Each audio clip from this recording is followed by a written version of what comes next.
Саламатсыздар, куттарына кызыгуучулар. Караңыздар. Дагы баягы жаман өскөндүн себептери. Молар суунун аркы көзүндө, ал жак дөң, суу анча чыкпайт. То есть суу ал жака алды жагы менен то есть нымдашып тура бербейт да. А могул жак караңыздар, мен бул жерден огородумду чыгарам. Могул жер тоссо эле могул жак көлчүктөй берет. Көлчүктөгөн жакта караңыздар, текшерүүдөн кийин мына караңыздар. Көрдүңүздөрбү? Бул мал 2 жылдык полония, ушул 2 жылдан бери өсө албай жатат.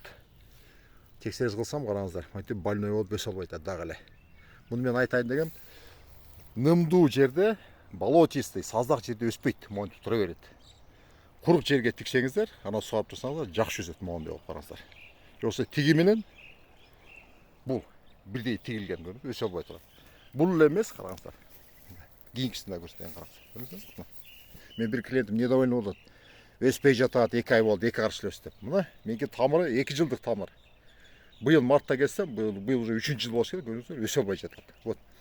Дагы бир причинасы. Ошон үчүн курук жерге тигип, алды жакшылап кургаганда гана сугарып туруңуздар. Нымдашып, суу мындай көлчүктөп тура берген болсо, монтип өсө албайт.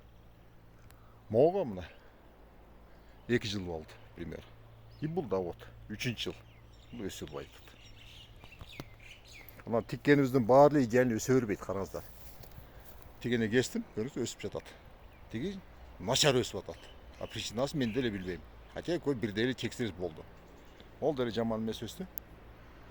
Бул стволу түп-түз өскөнгө байланыштуу мен до конца өстүрөйүн деп бутап текшерис кылган жокмун.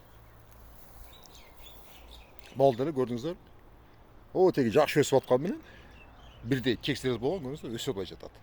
Же бул жерде кичине тиги жактан суу алып келет да, бул жерде ным болуп тура берет. Өтө нымды жакшы көрбөйт.